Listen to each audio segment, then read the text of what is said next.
इस बार का राजस्थान विधानसभा चुनाव बेहद रोमांचक रहा है, जिसका असर मतदान प्रतिशत पर भी नजर आ रहा है।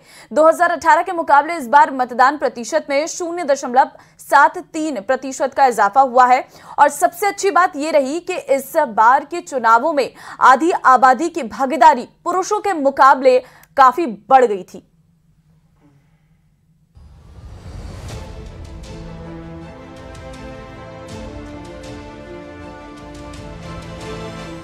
दिसंबर को राजस्थान की 199 सीटों पर हुए मतदान का नतीजा सबके सामने होगा, लेकिन उससे पहले आए मतदान प्रतिशत ने साबित कर दिया है कि महिलाएं हर क्षेत्र में न सिर्फ पुरुषों से कदम ताल मिला रही हैं, बल्कि कई जगहों पर आगे भी हैं। राजस्थान के मतदान प्रतिशत से तो ये साबित भी होता है। इस बार हुए रिकॉर्ड तोड़ मतदान में महिलाओं का कुल योगदान 74.72% रहा, जबकि पुरुषों का मतदान प्रतिशत 74.53% रिकॉर्ड हुआ है। जबकि साल 2018 में महिलाओं का मतदान प्रतिशत 74.67% था और पुरुष का मतदान प्रतिशत 2018 में 74.75% था। यानी 2018 के मुकाबले पुरुषों का मत प्रतिशत कम हुआ है, जबकि महिलाओं के मतदान प्रतिशत में इजाफा हुआ है। तो पोखरण में सबसे ज्यादा है, पोखरण विधानसभा में, फिर तिजारा है। तो इस तरह से कुछ विधानसभा है। प्रदेश में कुल 5,48,48,105 मतदाता है, लेकिन 3,92,11,399 मतदाताओं ने ही अपने मताधिकार का इस्तेमाल किया है, जिसमें 1,88,27,294 महिलाओं ने वोट दिया, जबकि 2,03,83,757 वोट डालने वाले पुरुष थे। जबकि थर्ड जेंडर के 348 मतदाताओं ने वोट डाल करके लोकतंत्र के महापर्व में हिस्सा लिया।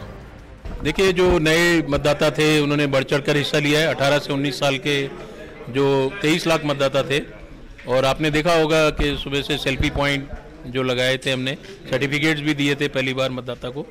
वृक्षारोपण का कार्यक्रम भी रखा कई जिलों ने, तो उसको लेके काफ़ी उत्साह था लोगों में। हालांकि कुछ ऐसी सीटें भी थी जहां महिलाओं की भागीदारी थोड़ी कम थी, जैसे जोधपुर में सिर्फ 62.97% महिलाओं ने वोट दिया। वहीं टोडाभीम में 63.22% महिलाओं ने मतदान किया।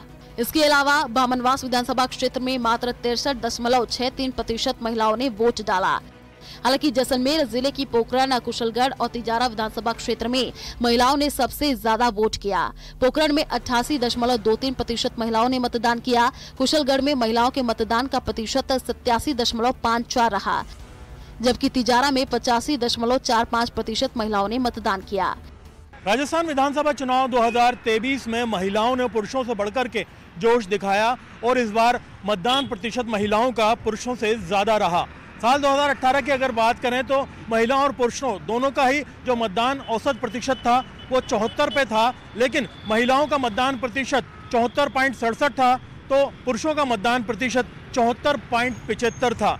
इस बार 2023 की अगर बात की जाए तो महिलाओं ने थोड़ा जोश ज़्यादा दिखाया और पुरुषों से बढ़ते हुए उन्होंने 74.72% मतदान किया, जबकि पुरुषों का मतदान 74.53 पर ही थम गया। इस बार का मतदान महिलाओं का मतदान रहा है। मुद्दे भी महिलाओं के थे, लेकिन नतीजे क्या होंगे ये देखना होगा।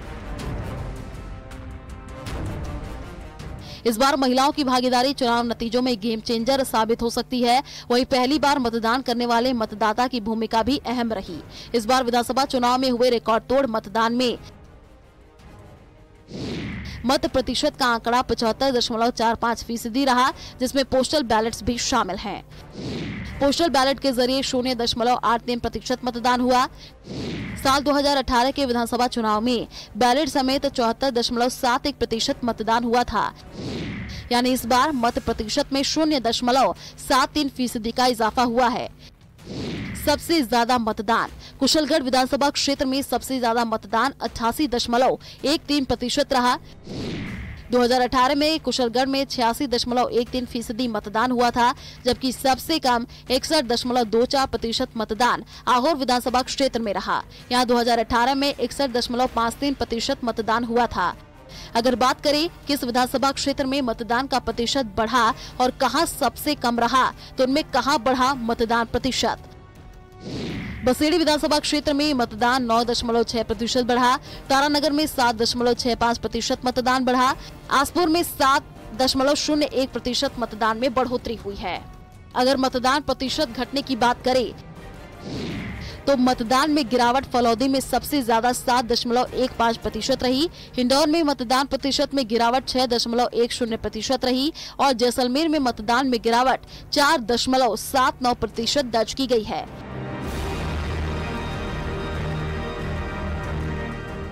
अब 3 दिसंबर को ईवीएम में कैद उम्मीदवारों की किस्मत का फैसला होगा। ये सामने आएगा कि यहाँ के मतदाताओं ने रिवाज को कायम रखा है या राज को।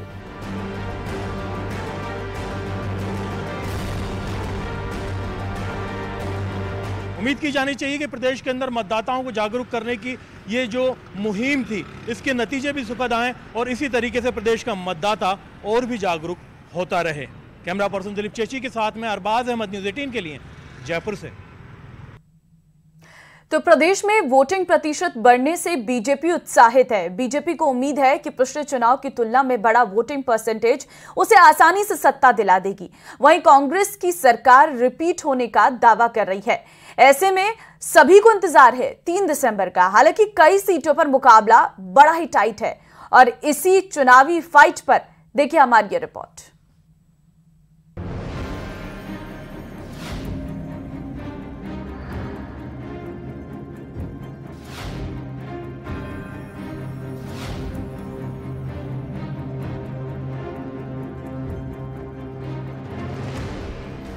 दिसंबर, इस तारीख का इंतजार सियासी दलों को बेचैन कर रहा।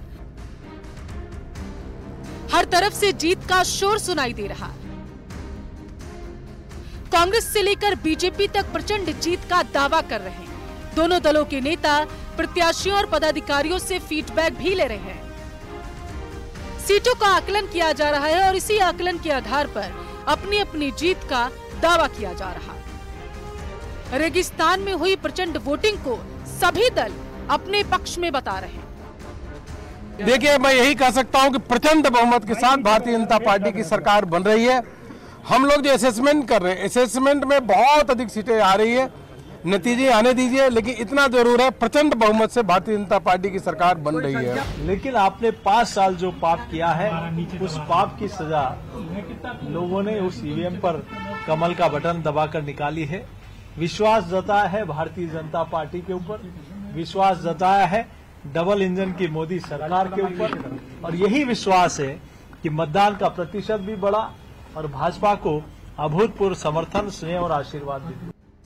सीएम अशोक गहलोत ने भी जीत का दम भरा। गहलोत को उम्मीद है कि उनके काम के दम पर वो चुनाव जीत रहे। कोई एंटी इनकम्बेंसी नहीं है। जनता ने फिर भी उनकी परवाह नहीं करी। इसके लिए मैं जनता को साधुवाद देता हूँ, बधाई देता हूँ, धन्यवाद देता हूँ। उनके भड़काने में नहीं आए, ये बहुत बड़ी उपलब्धि मानता हूँ कि जो हमारी अप्रोच थी सरकार की, जो हमारी स्कीमें थी, जो हमारे कानून बनाए हम लोगों ने, जो हमने गारंटी दी और जो माहौल बनाया विकास का, तो विकास का मॉडल बन गया राजस्थान के अंदर। उस कारण से उन्होंने परवाह नहीं करी इन नेताओं की, वरना अगर परवाह करते तो चुनाव तनाव में होते। आगे क्या होता, दंगे कम होते, नहीं होते, तनाव होता, घटनाएं छुटमुट होती, मैं नहीं कह सकता, पर कुछ नहीं हुआ, शांति से निपट गया चुनाव। तो मैं बधाई देना चाहूँगा पब्लिक को और उम्मीद करता हूँ कि स्पष्ट बहुमत कांग्रेस को मिलेगा। हालांकि सभी नेता नंबर गेम से बच रहे। प्रचंड बहुमत का दावा करने वाले नेता सीटों की संख्या को लेकर खामोश हैं। कई सीटों पर मामला बड़ा टाइट। चित्तौड़गढ़, किशनपोल, हवा महल, तिजारा, पोकरण, लक्ष्मणगढ़ और नाथद्वारा सीट पर कुछ नहीं कहा जा सकता। राजनीति संभावनाओं का खेल है, कुछ भी चल सकता है और नतीजा कुल मिला के नतीजा जहाँ आना चाहिए वहीं आएगा। मतलब जीत जारी रहेगी, निश्चित तौर पर जीत जारी रहेगी।